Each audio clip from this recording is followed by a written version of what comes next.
morning. We're going to start off with a song called Gyra. Sing along with us. I'll never be more loved than I am now. Wasn't holding you up, so I'm not like the new to let you down. Doesn't take a trophy to make you proud.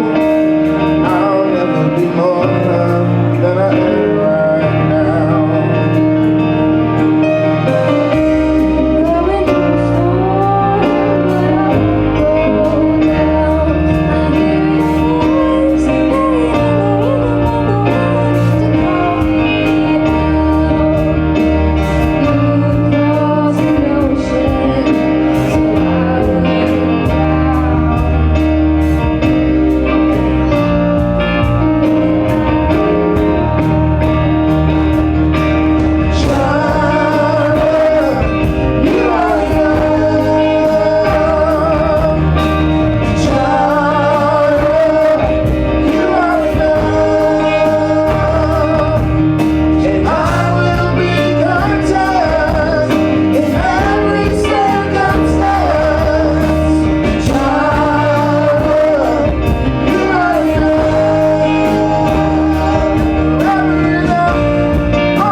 before you sit down, get some coffee and refreshments.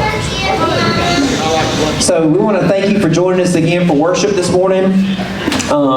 If you need to know our weekly schedule, there's bulletins available this morning. You grab one on the way out. I want to remind everybody about Family Night Supper on Wednesdays. We've been having a really good group there. If you're interested and want to come, please make a reservation. You can call the office. You can Facebook message us, and we'll get you on the list. Also, if you have a reservation and you're not coming, let us know that too. As far as stuff coming up, the big thing coming up in the next few weeks is our trunk or treat. It's on October the 25th from 5 to 6 p.m. We still need some volunteers and help for this.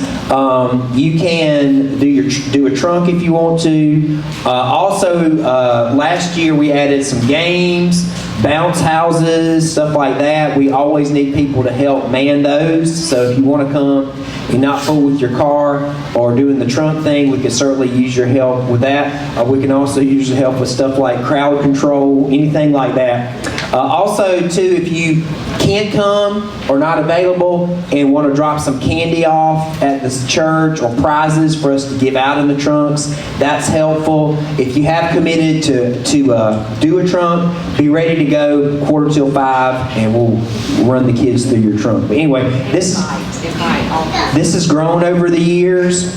Anybody's invited. You don't have to be related to our church or a member of the church. Anybody you see at work or the community. It's outreach. One of the many things we try to do down here to involve the community. The other thing I want to point out today is if you have a bulletin, this will work. Also, I have a slide for this, and it does work. I walked around the room this morning with my phone. We're trying to get a few things, our membership rolls straight and updated. Also, too, we want to know if people are interested in becoming a member. We don't do anything in the Methodist Church, and especially in the warehouse, that's scary if you want to join the church. We just want you to join the church. So we're not going to, do anything crazy. We're not going to dump oil on you. If you want to join the church without coming up during a service, we can do it however you want. We want you to be part of our community here in any way that you want to. So I need everybody. You can do it now if you want to, or at some point during the service, or you can pick. I put the QR code in the bulletin. You can grab one on the way out. We need every member of every family to do this. Now, if you're a mom and you got 4 people in your family, you can do it 4 times. But we're asking everybody to do this over the next couple of weeks so we can get our membership. Like I say, you can hit the QR code now, and it is in the bulletin. You can grab it on the way out and do it. But it does work around the room because I tried it before y'all got here this morning. So help us with that. We're just trying to get our membership records in order. And again, if you've been attending and are interested in joining, there is a box you can check there. We would absolutely love for you to be part of our family here. So pay attention to that. Like I say, grab a bulletin on the way out. If that's something you can help us with, we would appreciate it. Can I make an announcement? Sure. We have a special birthday today in the house. Miss Chandra Cowan. Happy birthday. We're going to sing happy birthday to Miss Chandra. You ready? All right, I'm going to lead us. Happy birthday to you. Happy birthday to you. Happy birthday, Miss Chandra. Happy birthday to you. What'd she say? What'd she say? Carl Shower. Birthday, girl. Happy birthday. Carl, you're not getting your own song. So happy birthday. Okay, we're going to take up the offering on this next song. You're going to see buckets and baskets come around. Baskets is for your tithe or offering to the church. Buckets is for missions, and we do use that money in the community. We use it for stuff like trunk or treat if we need it, feed the needs, stuff like that. Also, you can give virtually through Venmo, through your phone, at any time today or going forward. And those are going to come around to you as we do this next song for you.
all that exists between your hands and it's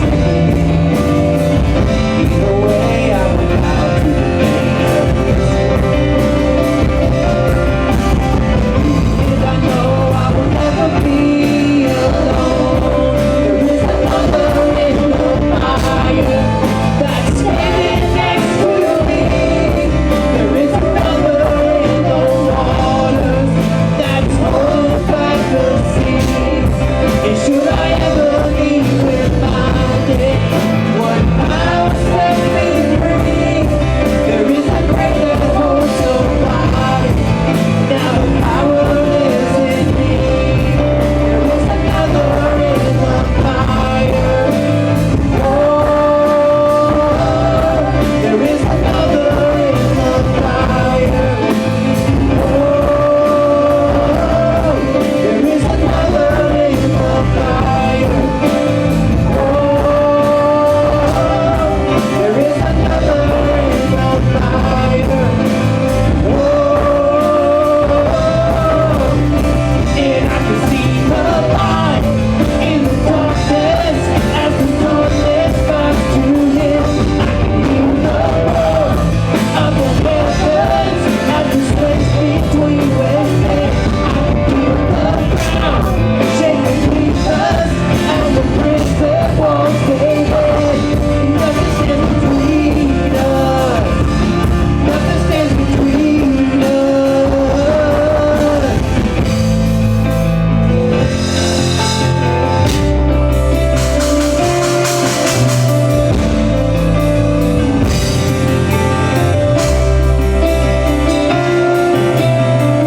There is no other name than the name of Jesus. He who was and who is has been through it all. So come what may, all the I know I will never be alone. And I know I will never be alone. There'll be another in the fire that's standing next to me. There'll be another in the waters that's holding back the sea. And should I ever need reminded how good you've been to me, I've come to join in every battle. 'Cause I know that's where you'll be. There'll be another in the fire. Oh, there'll be another in the fire. Oh, there'll be another in the fire. Oh, there'll be another in the fire.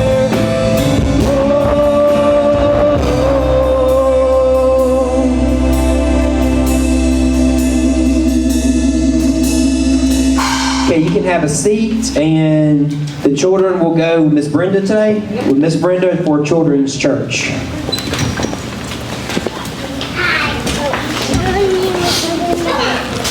Good morning, all you beautiful people. Am I turned on? Now I'm turned on. There we go. You can turn on the other. I want to thank you for allowing me to be your pastor, and I really want to thank you for listening to me run my mouth and do this thing called preaching. If you're going to watch me on our community channel, you might want to turn the sound up a little bit. And I'd like to welcome those that watch over the TV network or on our webpage. By the way, if you do that and you see me at Zaxby's or McDonald's or wherever, come and tap me on the shoulder and say, "Hey, preacher, we listen to you." That makes me feel good. Every once in a while, somebody comes and say, "Hey, preacher, you my preacher." I'm like, "Oh, where are you from and where do you listen? Because I've never seen you in church." And they'll tell me on the camera or on Facebook. So if you do that and you don't come to live worship, let me know. It makes me feel good. It gives me kudos. This morning, how many of you watched the movie about Fanny McGee, the nanny McGee that comes in and she's got a wart and a long nose and she kind of looks kind of homely like me, and she's got a big stick and she comes in and she's going to be the nursery keeper or the au pair. Anybody ever seen that? Nod your heads if you haven't. Okay. It's a good movie. Well, I'm the au pair minister. I'm here, and when you think you need me, then you no longer need me. That's what she said. When you don't think you need me, you need me. And at the end of the movie, they all like, you can't go, we need you. She says, no, you've learned all your lessons. Now it's time for me to go and for you to get somebody else. As a Methodist minister, I'm supposed to come in and help you develop some skills to the best of my ability. And then when I've taught you those skills, it's time for me to go. And so when I come in and you don't think you need me, that's when you need me. And when you think you need me and you've got used to me and you've learned everything I have and you're comfortable with me, then you don't need me anymore. Paul was the same way. Paul started many churches. And when folks didn't think they needed him, that's when they needed him the most. And when they decided they didn't need him anymore, guess what? That's when they really needed him. But when they finally felt like they really needed him, then they'd learned their lesson. It's time to move on. The Philippian church was started by Paul. He planted it, he'd gone in there and started a little Bible study, and it grew and it got big, and he led them to the Lord, and then he got them their own pastor and he moved on. And later on in his life, he's in prison. He's going to be executed for being a Christian, namely by Nero. And some people think he might have gone to Spain during this time. Some people think he was in a house church. I don't think so. I think he was in prison. And he had the elite special guard super forces watching him. And that's why he writes about some of them. And he writes a letter to the Philippian church, and he thanks them and he brags on their ministry, and he's so grateful for what they're doing till he gets to chapter 4. So he tells them a lot of positive stuff they're doing, and when he gets to chapter 4, he deals with a few pastoral issues in the church. And one of them is there's two ladies quarreling, they arguing, they bumping heads. Now I don't think it's because of their gender, just I've seen some people write about that. They had to send the men in to fix it. Bad choice, but men are just not very good at relationship building. So I don't think it was anything to do with gender. I think it was just that's the way it rolled. And he actually knows these people because he calls them by name. And then he deals with some issues in the church. Conflict in the church. Can you believe that? Conflict in the church. People banging heads in the church. People getting upset in the church. That doesn't happen in our church, right? We just get along. We just love each other. We all know that we're right, everybody else is wrong, and when we get to heaven, that's the way it's going to be, right? We've got the best theology, we've got the best facts, we know how to do it, and nobody else knows it just quite as well as we do. And Paul's addressing some of that. The other one is who is in control. Now some people just can't leave it alone unless they're in control. They run in the church and so Paul is addressing some of this. And then he writes, I've got to read it, it's awesome. Therefore, my brothers and sisters, whom I love, but kind of let that sink in, I love, okay? And for a long, long time, my joy and my crown, stand firm in the Lord in this way, my beloved. He's talking to people that he's put sweat and blood and tears into. I urge you, Euodia, and I urge you, Syntychia, that's two ladies, to be the same mind in the Lord. They obviously not getting along. Yes, and I ask you also, my loyal companion, help these women, that must be the pastor, for they have struggled beside me in the work of the gospel, together with Clement and the rest of the co-workers whose names are in the book of life. So they all saved. Everyone is saved, including Clement and the two ladies that are banging heads. But he wants them to be unified.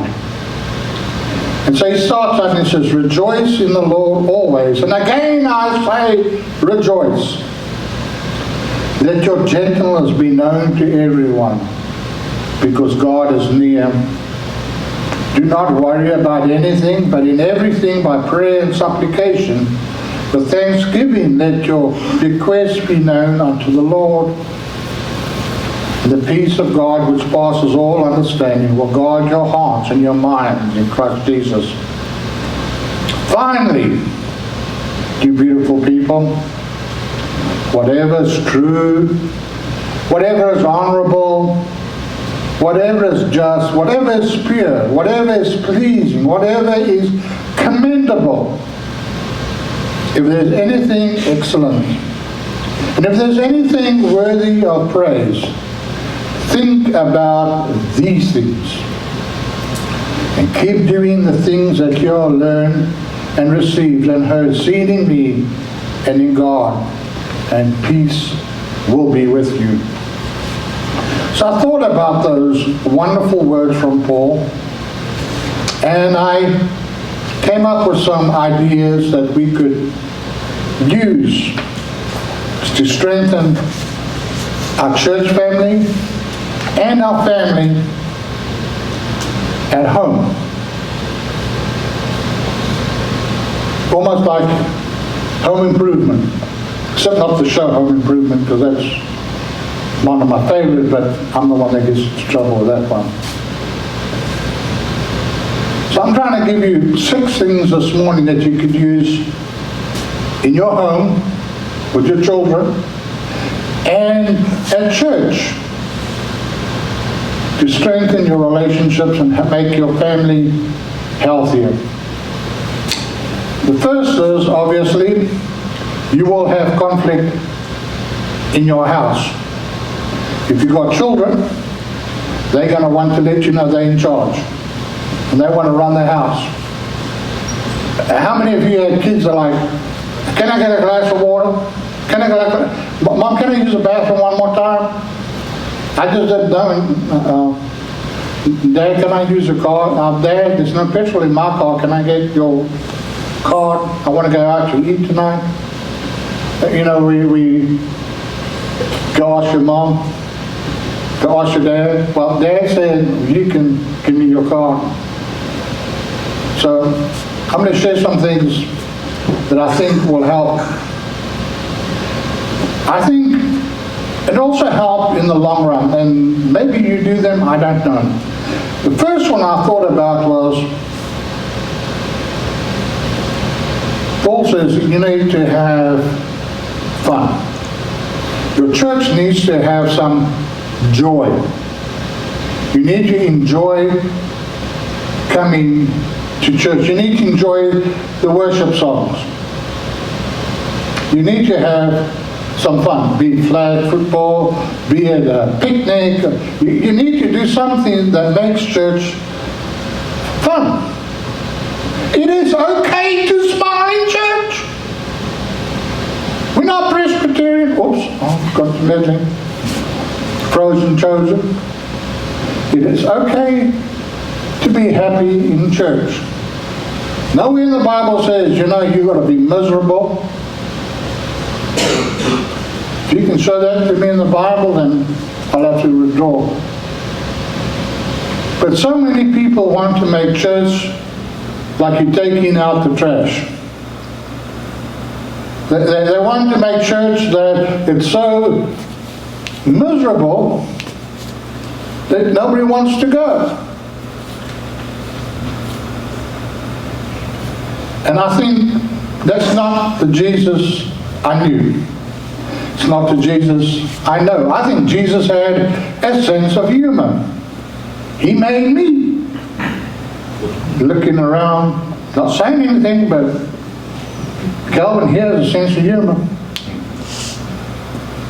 If you don't think so, pray to him and tell him what you're going to do. Watch him laugh. Jesus has a sense of humor. I could see him sitting around the campfire just laughing all the time. Loving his people. He made jokes with the Sadducees and Pharisees all the time. He teased them relentlessly. Not because he didn't love them, because they just didn't get it. If we want our children to love being part of the family, we need to make family time fun. I had lots of fun with my parents. We would go to the zoo, we would go on vacation, we would sit around the table and laugh and make jokes. Some of them got in me a lot of trouble. How many of you say blessings at the table, like Lord bless the food, make nourishment to our bodies? Well, we did that regularly, we have it. Well, I used to read Archie comics, which can get you into trouble. And this got me spanked. So, boys and girls, do not do this at home. Okay, they already left. Okay, this is PG-13. So one night, my dad said, Peter, you ate first, so you've got to say the blessing. And I went, rub-a-dub-dub, thanks for the grub. And about that time, my dad snatched me up and changed my prayer life on a whole different level. But we used to have fun at the table. We had fun and did fun things together. I think in the church, as a family, we need to do some fun things together. We need to be excited about what Jesus is doing in our community of faith. I think that somewhere along the line, some Christians have lost that. The second one is give attention to the people in your family. Really listen to what they say. You know, sometimes we can go through the whole day and not know what our children went through.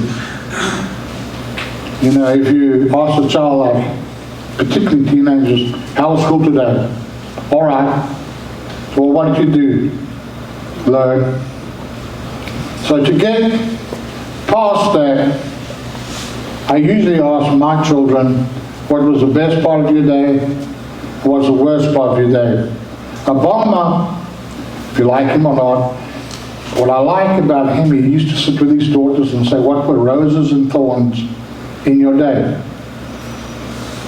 And then they would sit around the table and share. And I think that's just beautiful. That way they can share some good stuff and some difficult stuff. And I think that is important, that we listen and actually pay attention to what they say and know and remember. And we call each other on it. Like I would say, Rebecca, what is Sky's best part of the day? And if she doesn't get it, then Sky has to tell her back, and we all kind of ride her a little bit for not paying attention. Because we need to pay attention to what's going on in our children's lives, because sometimes they're going through stuff that you have no idea about. They may be being bullied at school. They might be in a difficult relationship. I've got 2 girls, so my biggest fear is they have a boyfriend that's controlling and abusive, because I see that all the time. It's my biggest fear. Maybe there's a teacher in their lives that's making their life miserable. I'm not saying the teacher's never always wrong. I'm not saying that. But we need to listen to what's going on in our children's lives. We need to be able to listen to this, know what's going in our spouse's life. We need to listen to each other in such a way that we remember what they said. In Romans chapter 12 verse 10 it says, love one another unto one another in showing honor. And that's attention we are to give the right to them in their home. Find time to unwind with each other. Find time to listen to each other. Find time to be in each other's presence. And I would encourage you to spend time with God. Find time to unwind with God and share with Him what's on your heart. The third one I would enter, create memories. If you're too busy to create a memory with your children, then you're too busy in life. And by memories, I mean, for example, my son and I, when he was a lot younger, we went to Disney World and we went to all the things and we sat on the beach and we did everything. And at the end of the vacation, I had a picture taken of just me and him. And we decorated them with all the shells we found on the beach. It's one of my favorite pictures because whenever I see that picture, I see him standing next to me and I remember all the fun things we did together, just me and him. Daddy, son day. You can also have a daddy-daughter day or a mommy-daughter day. Go out to the movies, go to the park and eat out, go fishing. You can have grandparent-children day. It's amazing what children will tell their grandparents that they won't tell their moms and dads. By creating memories, you help your children to feel part of a community, a healthy community, and it also prevents them from being around some unhealthy stuff like illicit drug use and bad relationships with others, particularly men. This is because I have a daughter, so that's probably where I'm being down the most. If you teach your daughter what it means to be loved and cherished and feel special, when that terrible boy comes along and he treats your daughter like dirt, she'll know the difference. Because Daddy taught her how a real man treats his daughter. Men, we have an awesome job. You know, if you want to know how the young boy is going to treat your daughter, look how he treats his mama. Look how he talks about his mother. Mothers, you have an awesome job on teaching your boys how to treat young girls. But it's not just that. Creating memories is also the part of helping people be part of your family from a young age. And it doesn't have to be expensive. My favorite thing to do with my grandfather was play chess. We played chess. We talked about all things in life. And he would listen to me. He taught me about the dangers of gambling. He taught me about the dangers of talking bad about other people. He taught me a lot about having character. And I remember one of the things he taught me was, it's easy to lose your honor and your dignity than it is to keep it. He talked about having your words match about what you say. If my grandfather shook your hand and said he was going to do something, by golly, he would do it. You didn't have to sign a contract with him. He would honor his word. And he taught me that through relationship. The next brick or idea is that you need to have verbally inspiring moments with your children. So give encouragement to one another and keep them strengthened. Help them to know how special they are. Now, let me talk a little bit about that. When I talk about encouraging young people, don't give them fake encouragement. I know we live in a society where everybody gets a trophy.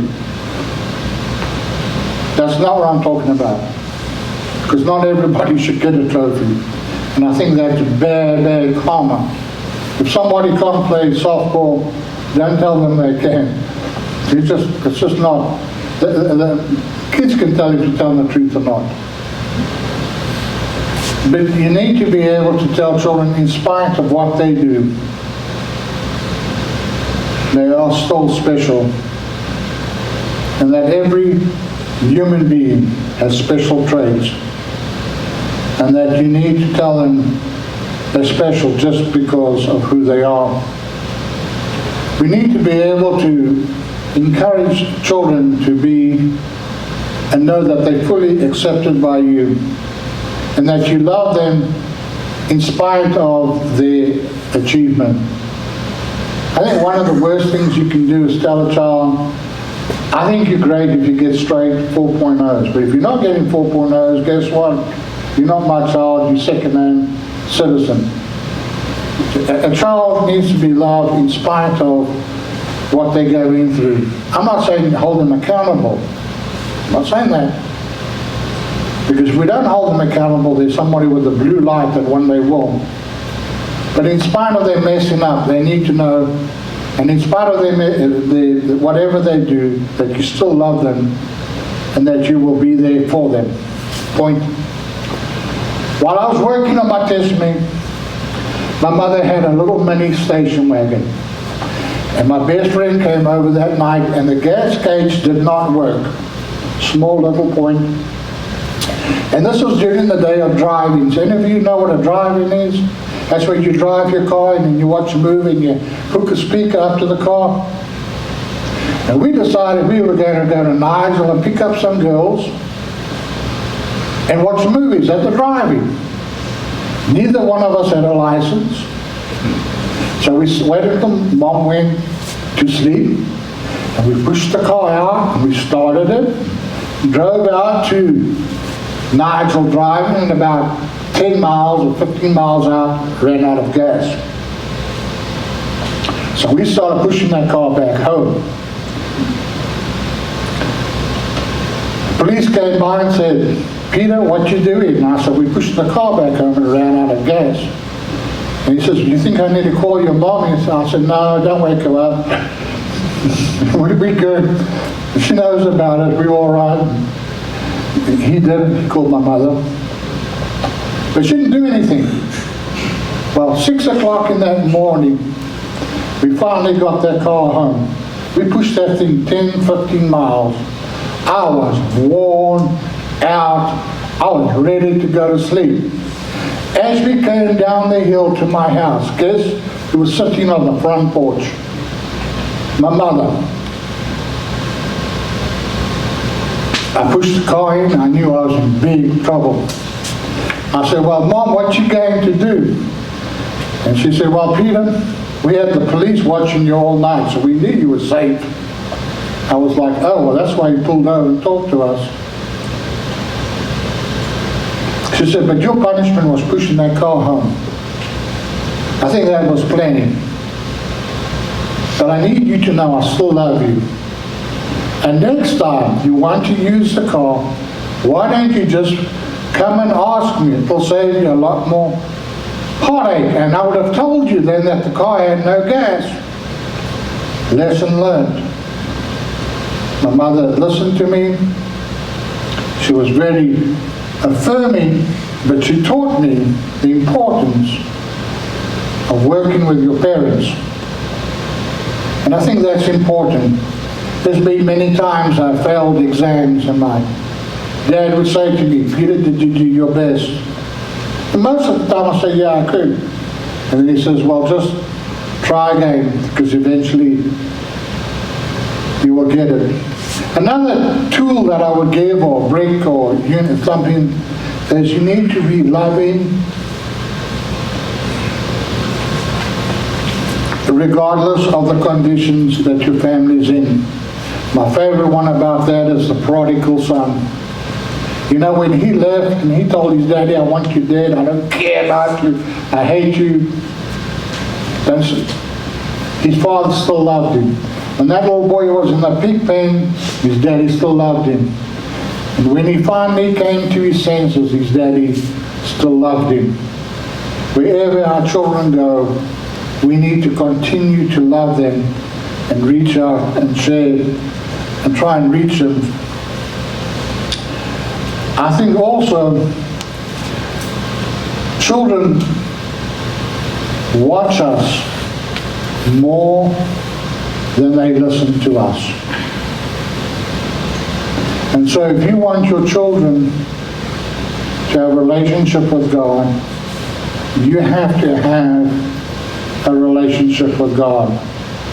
That comes to the idea of we need to yield to God so that He can build us and our families up. And by yielding to God, I mean, don't just tell your children, pray to God. Actually show your children that you do pray to God.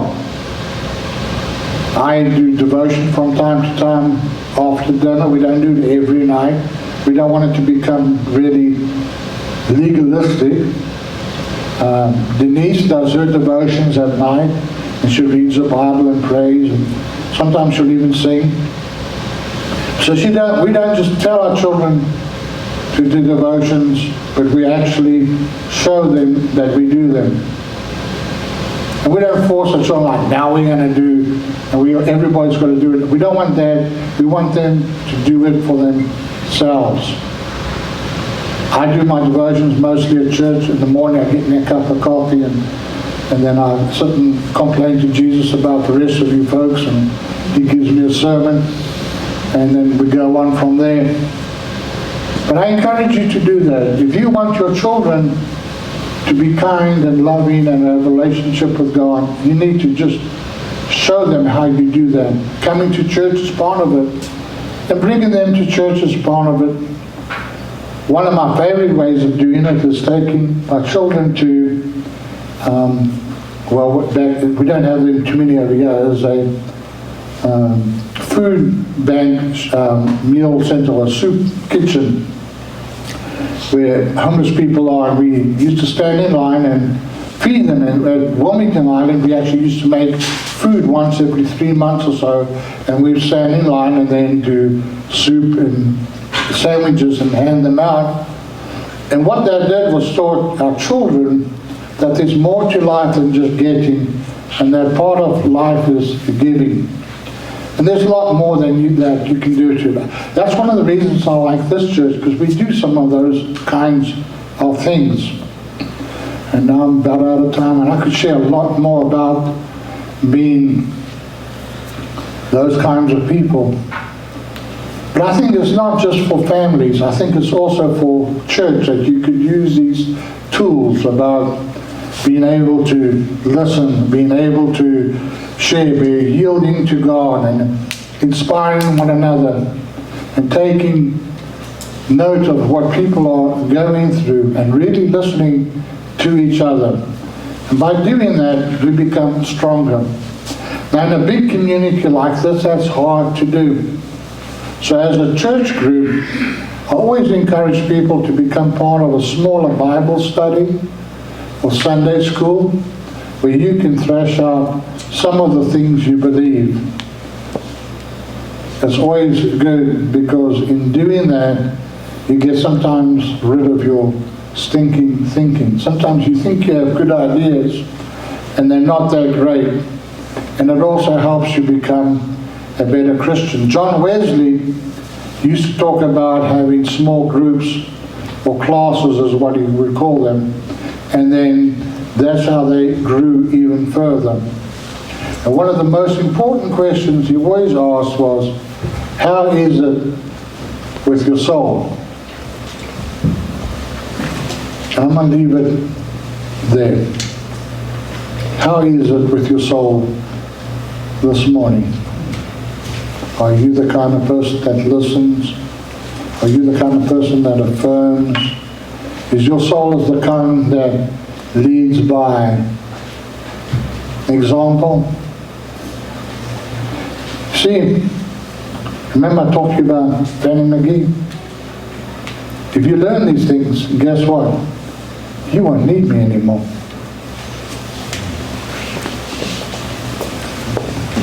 Thank you again for, Thank you again for joining us for worship this morning. We're going to do a song to play us out. If you'll please stand. On the way out, if you want to help with trunk or treat, you can talk to Jenna or Andrea. And the QR code is going to be on the screen on the way out if you want to go by and swipe it.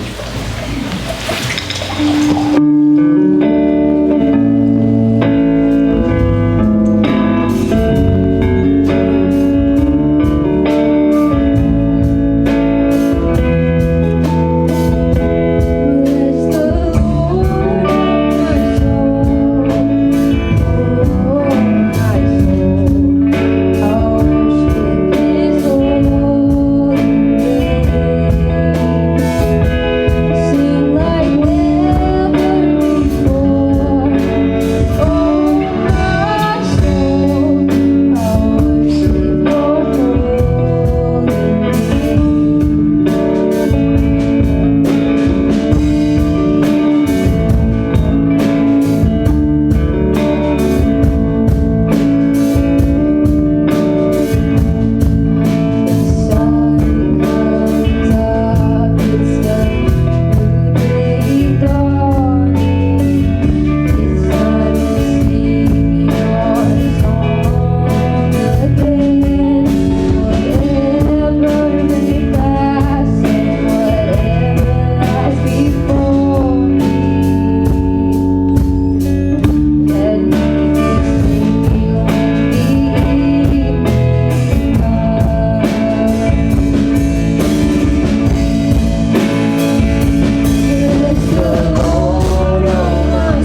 struggling with sharing this, and sometimes I share too much. When we talk to Jesus, he listens to us without any judgment or conditions. And I found when I listen to my children without a judgment and an open heart and an open mind, they're more willing to share with me than if I overreact and start shouting and getting upset with them. So when you listen to your children and your grandchildren, they start to share with you.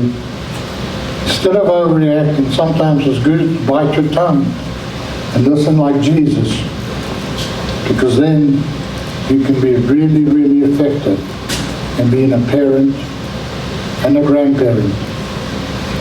Go in that knowledge, go in that love, be the parents and grandparents that God's called you to be. Amen.